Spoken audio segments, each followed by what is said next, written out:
Everyone, welcome back to my channel humanities. I hope आप सब अच्छे होंगे। आज हम कवर करने वाले हैं यूनिट नंबर 5 बीपीएससी 134। ठीक है,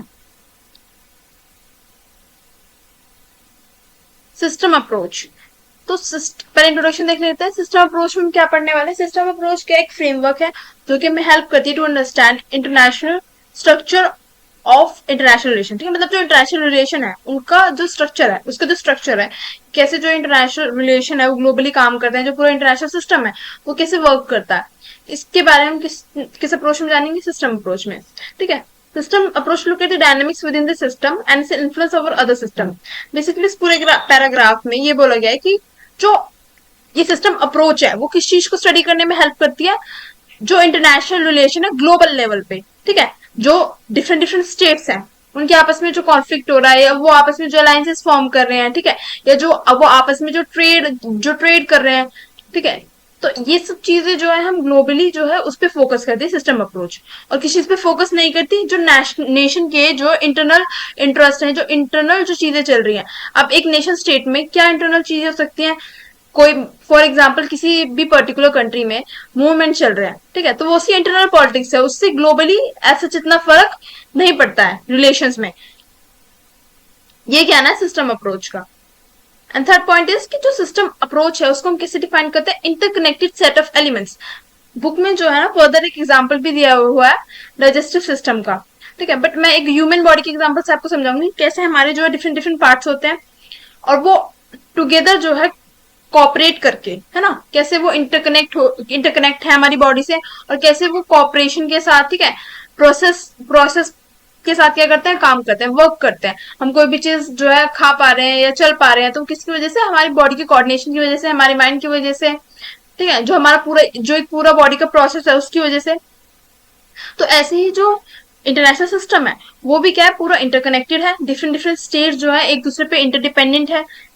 ओके, नेक्स्ट है हमारा approach to international relation, system approach to international relation. अब इंटरनेशनल रिलेशन में क्या अप्रोच है, तो international relation should be focus on the function of international system, यानी कि जो पूरा इंटरनेशनल सिस्टम है how how it is working, कैसे ये वर्क कर रहा है। ठीक है, और किस चीज पे फोकस ज्यादा नहीं होता, डोमेस्टिक फैक्टर्स पे, जो कि मैं आपको पहले बता चुकी। फॉर एग्जाम्पल किसी कंट्री में प्रोटेस्ट चल रहे हैं, अनएम्प्लॉयमेंट बढ़ रही है, ठीक है, इन सब चीजों पे वो एज मच जो है एम्फेसिस नहीं देती सिस्टम अप्रोच। मॉडर्न कैल्कुलम की जो है पहले हम सबसे पहले पढ़ेंगे इन्होंने क्या जो है अपनी व्यू दिए, पीओवी दिया है अबाउट सिस्टम अप्रोच। तो ये इनका जो है फर्स्ट मेजर वर्क था जो कि प्रेजेंट करता है सिस्टम अप्रोच को in the discipline of international relation. ठीक है, कब पब्लिश किया इन्होंने, इंटरनेशनल पॉलिटिक्स 1957। अब फर्स्ट कॉन्सेप्ट जो उनके अप्रोच में दिया गया था the balance of power system. देखो जो फर्स्ट वर्ल्ड वॉर हुआ, हम प्रीवियस टू प्रीवियस चैप्टर में पढ़ चुके हैं फर्स्ट वर्ल्ड वॉर के बारे में डिटेल।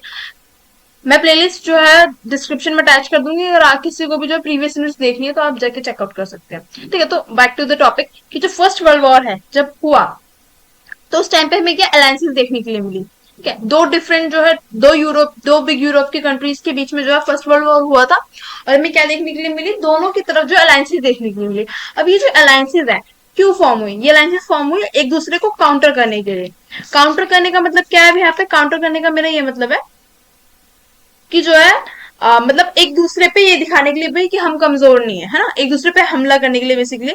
अब ये दो जो वर्ल्ड वॉर फर्स्ट है कौन सी कंट्री के बीच में होता, स्टार्टिंग हुई थी इसकी सर्बिया और ऑस्ट्रेलिया से। हमें इतना जानना नहीं है, बस हमें देखना है कि बैलेंस ऑफ पावर का जो सिस्टम है वो इमर्ज हुआ फर्स्ट वर्ल्ड वॉर से। डिटेल जो है आपको इसे यूनिट नंबर 3 है शायद, हाँ यूनिट नंबर 3 है उसमें पढ़ना है। ठीक है, तो ये बैलेंस ऑफ पावर का सिस्टम वहां से इमर्ज हो गया है कि कैसे जो है डिफरेंट डिफरेंट अलायंस जो है मल्टीपल स्टेट्स जो है मिलकर फॉर्म करते हैं सामने वाले को काउंटर करने के लिए। ठीक है, ये दिखाने के लिए कि भाई हम भी जो है एक साथ हैं और हम भी जो है तुम पे हमला कर सकते हैं, पावर को बेसिकली काउंटर करने के लिए।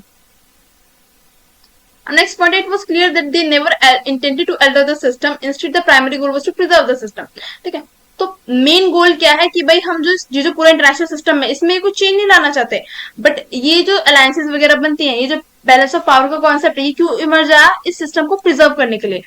प्रिजर्व करने के लिए मीन्स जब अलायंसेस बनती हैं, जो मल्टीपल स्टेट जो आपस में मिलकर अलायंस बनाते हैं सामने वाले को काउंटर करने के लिए, है ना, तो इससे क्या है एक तरीके से जो दबदबा सा बना रहता है कि भाई बना रहता है कि भाई जो है हम भी जो है पावर रेस में है, हम भी जो है किसी से कम नहीं है, ठीक है, पावर एक्सपेंशन के जो है रेस में। But when power attempt to dominate the other, then other power formed an alliance, जो मैंने अभी बात बताई। When one major actor has suffer, यानी कि जब ऑब्वियसली बात है जब वॉर होता है आपस में, जैसे फर्स्ट वर्ल्ड वॉर में भी क्या है, हार हुई थी, किसकी हुई थी, जर्मनी की। है ना, जर्मनी हार गया था और उसके बाद जो है उसके बाद जो है जर्मनी को कुछ रूल्स वगैरह मानने पड़े थे, जो अभी यूनिट स्ट्रीम में पढ़ोगे। बस यहाँ से हमें इतना समझना है कि जो बैलेंस ऑफ पावर का जो ये कॉन्सेप्ट था, ये इमर्ज हुआ फर्स्ट वर्ल्ड वॉर से। और इसका मेन काम क्या है बैलेंस ऑफ पावर के कॉन्सेप्ट का, ये काम है कि जो मल्टीपल स्टेट है मिलकर अलायंस बनाते हैं सामने वाली स्टेट को काउंटर करने के लिए। The loose bipolar system, loose bipolar system का बेसिकली ये मतलब है, जब कोल्ड वॉर की स्थिति हुई थी, ठीक है, जब कोल्ड वॉर की स्थिति हुई तो दो मेजर ब्लॉक, ठीक है, सुपर पावर की तरह इमर्ज हुए। एक था यूएसए का नेटो, ठीक है, यूएसए ने जो है डिफरेंट कंट्रीज के साथ मिलकर क्या बनाया, नेटो, ठीक है। और सामने था सोवियत यूनियन, जैसे कह लो यूएसएसआर, ठीक है। तो ये दोनों जो है मेजर जो है सुपर जो है एक तरीके से पावर जो है इमर्ज हो गया है उस टाइम पे, तो इसी को हम कहते हैं लूज बायपोलर सिस्टम। अब इसको लूज क्यों कहा गया, क्योंकि कुछ कंट्रीज ऐसी भी थी जो नेटो के साथ चली गई, कुछ कंट्री ऐसी थी जो यूएसएसआर के साथ चली गई, बट कुछ कंट्रीज ऐसी थी जिन्होंने एनएएम को फॉलो किया, नॉन अलाइन मूवमेंट, यानी ना ही वो नेटो के साथ गई ना ही वो यूएसएसआर के साथ गई। और इंडिया भी उसी में से एक कंट्री है। अब कंट्रीज ने ये प्रोसेस क्यों फॉलो किया कि ना ही वो नेटो के साथ गई ना ही वो यूएसएसआर के साथ गई, वो इसलिए गई क्योंकि देखो ज्यादातर उन कंट्री ने एनएम को जो है नॉन नॉन अलाइन मूवमेंट को फॉलो किया, जो कंट्री कोलोनाइजेशन से उस टाइम पे जो है आजादी थी, जैसे कि इंडिया जो है उसी टाइम पे जो है ब्रिटेन से जो है इंडिपेंडेंस मिली थी हमें कॉलोनियल रूल से। तो इसलिए इंडिया जो है किसी भी देश के साथ जो है किसी भी एक पर्टिकुलर लाइन्स के साथ जो है फॉर्म नहीं होना चाहता था, क्योंकि उन्हें उस टाइम पे अपनी इकोनॉमी पे काम करना था। अब टाइट बाइपोलर सिस्टम में क्या होता है, जैसे कि हमने यहाँ पे देखा कि दो मेजर ब्लॉक है, नेटो, ठीक है, और यूएसएसआर। अब तीसरा फैक्टर भी यहाँ पे क्या है, वो एनएम, यानी कि नॉन अलाइन स्टेट कह लो या नॉन अलाइन मूवमेंट जिसको फॉलो किया स्टेट्स ने। बट टाइट बाइपोलर सिस्टम में क्या होता है, सिर्फ दो ब्लॉक जो क्या करते हैं, एग्जिस्ट करते हैं, जैसे कि नेटो हो गया और यूएसएसआर हो गया, यानी कि तीसरी कोई चीज यहाँ पे एग्जिस्ट नहीं करेगी, ठीक है ना, कोई भी चीज एग्जिस्ट नहीं करेगी तीसरी, बस इन दोनों के बीच में जो है पूरा वर्ल्ड क्या होगा, डिवाइड होगा, ठीक है। या तो जो कुछ कंट्रीज इस तरफ होंगी कुछ कंट्रीज इस तरफ होंगी, रिमेनिंग कंट्रीज ऐसा नहीं हो सकता कि कोई इस तरफ भी नहीं है इस तरफ भी नहीं है, ठीक है, दोनों में से एक अलायंस ज्वाइन करनी पड़ेगी, ये होता है टाइट बाइपोलर सिस्टम, ठीक है। और जो रोल है यूनाइटेड नेशन जैसी एक इंटरनेशनल बॉडी की, जो कॉन्फ्लिक्ट वगैरह रिजोल्व कराती है, जैसे कि मैं आपको पहले भी जो है लेक्चर्स में बता चुकी हूँ, इन सबका जो रोल है बहुत ज्यादा मार्जिनलाइज हो जाता है या एक तरह से खत्म हो जाता है। नेक्स्ट है यूनिवर्सल सिस्टम की, उन्होंने बात की थी। यूनिवर्सल सिस्टम का मतलब क्या है, यूनिवर्सल सिस्टम तभी इंप्लीमेंट हो सकता है जब यूनाइटेड नेशन जैसी जो एक ऑर्गेनाइजेशन जो है बहुत ज्यादा पावरफुल हो जाए कि वो पीस जो है मेंटेन कर सके वर्ल्ड लेवल पे, ठीक है। मतलब यूनाइटेड नेशन को सारी कंट्रीज जो है यूनाइटेड नेशन की जो है जो रूल्स एंड रेगुलेशन यूएन बनाएगी उसको मानने लगेगी, तब जो है एक यूनिवर्सल सिस्टम हमें देखने के लिए मिलेगा, यानी सब स्टेट्स पे जितने भी जो है पूरे वर्ल्ड में स्टेट है सब पे सेम रूल अप्लाई हो रहा है, सेम रूल्स एंड रेगुलेशन सब जो है स्टेट से अगर है फॉलो करें। बट इस टाइप के सिस्टम का होना बहुत ही ज्यादा जो है प्रोबेबिलिटी बहुत कम है। सेकंड है हमारा वीटो सिस्टम। वीटो सिस्टम में क्या होता है कि all state poses the capability to destroy one another, यानी सब स्टेट क्या इंडिपेंडेंट है और कोई भी स्टेट किसी दूसरे स्टेट पर कभी भी हमला कर सकता है, ठीक है। The system came into existence with the demise of the bipolar system through the breakup of one of the two blocks. Then the international order is recognized into political hierarchy and the ideology of the remaining blocks is imposed upon the member of a collapsed block. यानी कि देखो जब cold war के बाद जो है USSR क्या हो गया, खत्म हो गया, है ना। कौन इमर्ज हो के आ गया, नेटो, ठीक है। और नेटो में भी सबसे पावरफुल कौन इमर्ज हुआ, US, United states of America. अब देखिए अभी अमेरिका क्या है, सुपर पावर का टैग जो है किसके पास है, अमेरिका के पास है, यूएसएसआर के खत्म हो गया। तो जो रिमेनिंग कंट्रीज से आप अभी के टाइम पे भी जो ग्लोबल पॉलिटिक्स देखोगे ना, तो अमेरिका से कोई भी पंगा नहीं लेना चाहता, मतलब अमेरिका के खिलाफ जो है कोई भी जल्दी से नहीं बोलता है। केनेथ वॉल्स अभी सेकंड है स्कॉलर हैं जिनके बारे में हमें जो है पढ़ना है। सिस्टम अप्रोच, अब इन्होंने क्या बताया सिस्टम अप्रोच के बारे में, द फाउंडर फादर ऑफ न्यूरलिज्म, और ये किस चीज के फादर, फाउंडिंग फादर न्यूरलिज्म के न्यूरलिज्म आइडियोलॉजी के, जिसके बारे में यूनिट 1 में डिटेल में पढ़ चुके हैं। अब इन्होंने जो है ये जो केनेथ वॉल्स है, इन्होंने अपनी 1954 में एक बुक लिखी, man the state and war. इसमें इन्होंने जो है इस अप्रोच को बताया, ठीक है, 3 लेवल पे। 3 लेवल कौन कौन से? फर्स्ट इन्होंने बताया क्या से कंपोजिशन, क्या कंपोजिशन है इंटरनेशनल सिस्टम का, ठीक है, क्या कंपोनेंट्स है जिससे मिलकर नेशनल सिस्टम बना है। तो उन्होंने पहला क्या बताया? ऑर्डरिंग। ऑर्डरिंग का मतलब है कि ऑर्डरिंग प्रिंसिपल का मतलब है कोई भी जो जो पूरा वर्ल्ड है वो क्या एनार्किक, यानी कोई गवर्निंग बॉडी नहीं है। फॉर एग्जाम्पल ये जो है बहुत सारे स्टेट्स हैं, ठीक है, अब इन स्टेट्स के ऊपर क्या है, कोई भी एक जो है गवर्निंग बॉडी नहीं है। एग्जाम्पल लो, इंडिया में डिफरेंट स्टेट्स है ना, बट उसके ऊपर सभी स्टेट्स के ऊपर जो एक क्या है, प्राइम मिनिस्टर है, सेंट्रल गवर्नमेंट है ना, जिसकी जो है बातें स्टेट सुनती है ना। बट जब हम वर्ल्ड लेवल पे देख रहे हैं, ऐसी वर्ल्ड लेवल पे डिफरेंट स्टेट है, बट डिफरेंट स्टेट्स के ऊपर कोई गवर्निंग बॉडी नहीं है कि भाई जो सब देश जो है उस बॉडी की क्या है, बात मान रहे हैं। सेकंड चीज number 9, the function of the units, यानी जो डिफरेंट स्टेट्स है वो आपस में कैसे फंक्शन कर रहे हैं, ठीक है, कैसे इंटरेक्ट कर रहे हैं। The distribution of material capability, distribution of material capability से मतलब है कि मतलब कितनी पावर जो है सारे स्टेट्स क्या कर रहे हैं, एक्यूमुलेट कर रहे हैं। मतलब यानी कि जैसे आप देखोगे अमेरिका के पास अभी के टाइम पे सबसे ज्यादा जो है डिफेंस सिस्टम में, एक तरह से कह लो मिलिट्री कैपेबिलिटी सबसे ज्यादा किसके पास है? अमेरिका के पास है, इसलिए वो सुपर पावर कहलाता है, ठीक है। तो जो मटेरियल कैपेबिलिटी है वो भी ग्लोबल लेवल पे बहुत ज्यादा क्या करती है? इन्फ्लुएंस करती है ग्लोबल पॉलिटिक्स को। Distribution of material capability as regulating force, तो थर्ड एट्रीब्यूट है स्ट्रक्चर का, इधर डिस्ट्रीब्यूशन ऑफ मटेरियल कैपेबिलिटी। यहाँ पे मटेरियल कैपेबिलिटी का मतलब क्या? फंक्शन इज रेगुलेटिंग फोर्स और catalyst for development in the international politics, यानी कि जिसके पास मटेरियल कैपेबिलिटी ज्यादा होगी उसका जो है उसकी जो प्रोबेबिलिटी ज्यादा होगी ग्लोबल लेवल पे जो है पॉलिटिक्स चल रही है उसको इन्फ्लुएंस करने में, है ना। जैसे कि आप देखोगे कि जो वर्ल्ड बैंक है ना, वर्ल्ड बैंक से जो भी कंट्री जो है लोन के लिए मांगेगी, है ना, लोन मांगेगी, फॉर एग्जाम्पल पाकिस्तान जो है वर्ल्ड बैंक से लोन लेता है, तो वर्ल्ड बैंक सबसे पहले जो है अमेरिका अमेरिका के खिलाफ जाके वो किसी भी कंट्री को लोन नहीं दे सकता। तो देखो अमेरिका का कितना बड़ा से है इंटरनेशनली, है ना, कि वो पॉलिटिक्स को कैसे इंटरनेशनली गवर्न करा है। मतलब वर्ल्ड बैंक बिना अमेरिका से पूछे किसी भी कंट्री को क्या है, लोन प्रोवाइड नहीं करता, है ना। तो अब कैसे ग्लोबल पॉलिटिक्स में अमेरिका का इन्फ्लुएंस है? तो यही बताता है कि भाई जिसकी मटेरियल कैपेबिलिटी ज्यादा होगी वो कंट्री क्या होगी, ज्यादा पावरफुल होगी, या उसका बहुत ज्यादा ग्लोबल पॉलिटिक्स में इन्फ्लुएंस होगा। Autonomy of the international system, ठीक है। अब इसमें हमें क्या देखना है? One of the major contribution of Waltz, Waltz का सबसे मेजर कंट्रीब्यूशन क्या था कि इन्होंने एक लिंक बताया बिटवीन लो पॉलिटिक्स और हाई पॉलिटिक्स।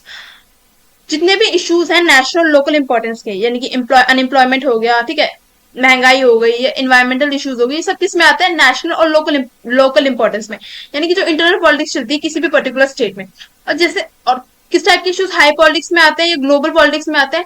जैसे कि वॉर से रिलेटेड, डिफेंस सिस्टम से रिलेटेड, नेशनल सिक्योरिटी से रिलेटेड, फॉरेन पॉलिसी से रिलेटेड, ये सारे इश्यूज किसमें आते हैं?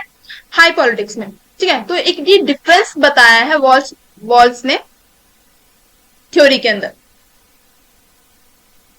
अब वॉल्स के अनुसार जो लो पॉलिटिक्स है, यानी जो इंटरनल पॉलिटिक्स है किसी भी पर्टिकुलर स्टेट की, वो इंटरनेशनल पॉलिटिक्स को अफेक्ट नहीं करती।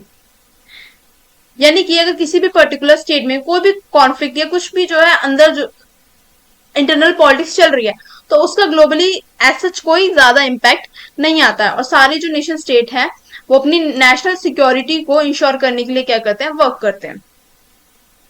अब नेक्स्ट अप्रोच हमें देखनी है किहोन एंड नाइकी, इन्होंने टुगेदर जो है डेवलप की थी सिस्टमेटिक थ्योरी, ठीक है। मतलब जो भी इनकी सेइंग है, जो भी इन्होंने सिस्टमेटिक थ्योरी के बारे में बताया है, जो सिस्टम थ्योरी हम पढ़ते आ रहे हैं, इन्होंने एक साथ जो है अपनी जो पीओवीज है वो रखे। इन्होंने एक्सप्लेन किया how international institution facilitate mutual interdependence among nation state and the regular behaviour of nation state, यानी कि इन्होंने बताया कि कैसे जो है सारे स्टेट, डिफरेंट स्टेट क्या है, आपस में इंटरडिपेंडेंट है, ठीक है, एक दूसरे पे डिपेंडेंट है। An international organization featured with the headquarters and other officers, governing council employ budgets and agency to take action against its member state, यानी कि जैसे कि यूएन हो गया, आईएमएफ हो गया, वर्ल्ड हेल्थ ऑर्गेनाइजेशन हो गया, are the best example of international organisation. कैसे जो डिफरेंट स्टेट है इन सब पे डिपेंडेंट है, ठीक है। अब वर्ल्ड हेल्थ ऑर्गेनाइजेशन क्या है? कोविड के टाइम पे आपने देखा होगा कि इन्होंने कुछ गाइडलाइंस जारी की थी, है ना, तो उसको फॉलो करना मस्ट था फॉर ऑल कंट्रीज। ठीक है, तो कैसे जो है स्टेट्स डिपेंडेंट है इंटरनेशनल ऑर्गेनाइजेशन पे, इसकी बात किसने की है? कोहेन एंड नाइन ने। The composition of the international system, अब इन्होंने क्या कंपोजिशन बताया इंटरनेशनल सिस्टम का? इन्होंने बोला है कि international system compose of structure nation state as an interactive unit, यानी कि जो इंटरनेशनल सिस्टम है ये पूरा एक अपने स्ट्रक्चर से बना हुआ है, और जो नेशन स्टेट है, डिफरेंट जो स्टेट है, ये आपस में इंटरेक्ट करते हैं एज अ इंटरेक्टिव यूनिट्स।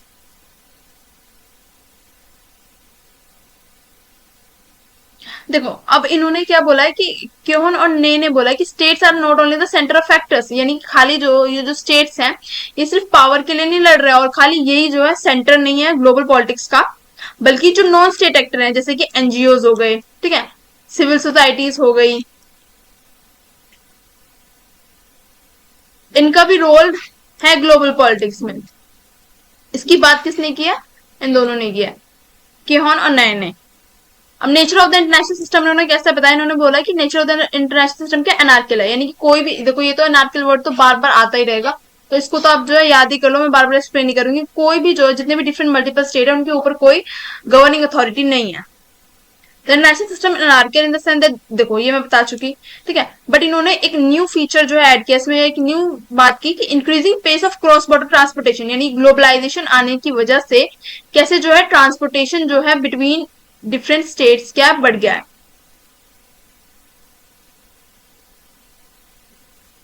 हम देख रहे हैं ना, अब हम बहुत इजीली जो है एक देश से दूसरे देश जा सकते हैं, ठीक है, ट्रेड हो रहा है आपस में, जो एक तरीके से ट्रांसपोर्टेशन ऑफ नॉलेज कह लो या एक तरीके से कम्युनिकेशन कह लो, कि कैसे जो है जो बहुत सी जो डेवलपिंग नेशन है वो आउटसोर्स कर रहे हैं services to the foreign nations, ठीक है। इसलिए हम क्या है, we live in the era of independence, यानी सब स्टेट क्या एक दूसरे पे डिपेंडेंट है। Regulating force in the international system, अब इन्होंने क्या बताया कि क्या कौन सी फोर्सेज हैं जो इंटरनेशनल सिस्टम को रेगुलेट करी है, जिनसे इंटरनेशनल सिस्टम चल रहा है। इन्होंने जो इन दोनों ने सजेस्ट किया that institution are functioning as the regulating force in the international system, institution create norms that are binding on non state and the influence the behaviour of nation state. अभी institutions जो है क्या कर रही है, जो जितने भी इंडिपेंडेंट स्टेट्स हैं उनकी जो उनको जो बिहेवियर है उनको अगर इन्फ्लुएंस करें। अभी इंस्टीट्यूशन है क्या, वर्ल्ड ट्रेड ऑर्गेनाइजेशन हो गई, यूएन हो गई, ये कुछ जो है set of rules and regulation बनाती है जिनको सब स्टेट्स को फॉलो करना पड़ता है, ठीक है। अब अलेक्जेंडर वेंस ने क्या सिस्टम जो अप्रोच के बारे में बताया, which challenge traditional realist and liberal perspective, यानी किसकी क्रिटिसिज्म में अप्रोच ये जो इमर्ज हुई, ट्रेडिशनल रियलिस्ट और लिबरल पर्सपेक्टिव। इन्होंने क्या आर्ग्यू किया कि जो इंटरनेशनल सिस्टम है इस socially constructed rather than inherently anarchic, यानी कि सब जो स्कॉलर्स हैं वो किसके ऊपर बात कर रहे हैं कि भाई जो वर्ल्ड जो पूरा इंटरनेशनल सिस्टम है वो क्या एनार्किक है, यानी कि कोई भी जो है कोई भी जो इनके ऊपर नहीं है, यानी जितने भी मल्टीपल स्टेट्स हैं पूरे वर्ल्ड में इनके ऊपर कोई भी गवर्निंग अथॉरिटी नहीं है। बट इनका कहना क्या है कि ये जो पूरा सिस्टम है ये कैसे क्रिएट हुआ, सोशली क्रिएट हुआ है, मतलब कि जितने भी स्टेट्स हैं, है ना, उनको अपनी सिक्योरिटी मेंटेन करने के लिए क्या करना पड़ता है, अपनी सिक्योरिटी को मेंटेन करने के लिए डिफरेंट वेपन्स को क्या करना पड़ता है, बनाना पड़ता है, ठीक है, कि जिससे कोई और कंट्री क्या उनकी जो टेरिटरी है उसको कैप्चर ना कर ले। तो एक तरीके से ये सोशली फिनोमिना है जो कि अपने आप होता है, ना कि जो है किसी ने बनाया है, ठीक है। इसकी बात किसने की? अलेक्जेंडर वेंस ने की। देखो anarchy is what states make of it, unlike realist who see anarchy as a fixed condition, यानी ये फिक्स्ड नहीं है, ये अपने आप क्या होती है, बनती है, ठीक है। अब नेक्स्ट अप्रोच है इमैनुअल वेलेस्टिन की, जिन्होंने जिन्होंने क्या बोला है, analyse global economic and political structure as an interconnected system rather than isolated national economy, यानी इन्होंने खाली पावर की बात नहीं किया,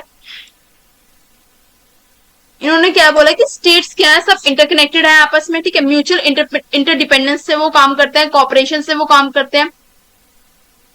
nature of the modern world system, अब क्या नेचर बताया उन्होंने, जो अब मॉडर्न वर्ल्ड सिस्टम है, मॉडर्न जो इंटरनेशनल सिस्टम है, according to Wallerstein the modern world system is capitalist, यानी कि कैपिटलिस्ट का मतलब क्या है, ऑनरशिप ऑफ लैंड बढ़ता जा रहा है।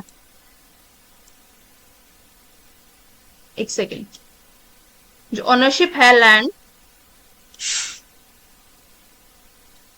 ऑनरशिप ऑफ लैंड की क्या है, वो बढ़ती जा रही है।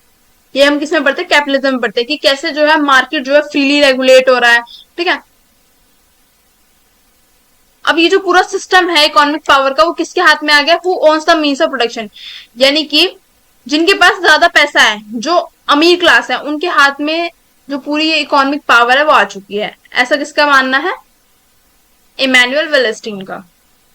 अब इन्होंने जो है कोर, सेमी पेरिफेरी और पेरिफेरी में पूरे वर्ल्ड को डिवाइड किया। कोर कंट्रीज क्या है भाई? जो कि वेल डेवलप्ड है, जहाँ पे इंडलाइजेशन है, जहाँ पे अच्छी कंट्री है, जहाँ पे अच्छी टेक्नोलॉजी है, सॉरी।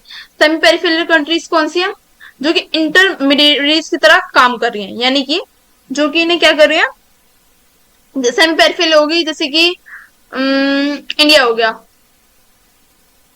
इंडिया किसमें आता है? सेमी पेरिफेरल में, यानी जहां पे इंडस्ट्रियलाइजेशन तो है, बट इतना अच्छा नहीं है जितना कोर कंट्रीज में, जितना डेवलप्ड कंट्रीज में। पेरिफेरल कंट्रीज क्या है? जो कि लेस डेवलप्ड नेशंस है, जो रॉ मटेरियल प्रोवाइड करते हैं इन कोर कंट्रीज को। ठीक है, ये लास्ट टॉपिक था। Thank you for watching the lecture. आपको लेक्चर अच्छा लगा तो do like, share and subscribe my channel. और नोट्स के लिए जो है कमेंट कर दें।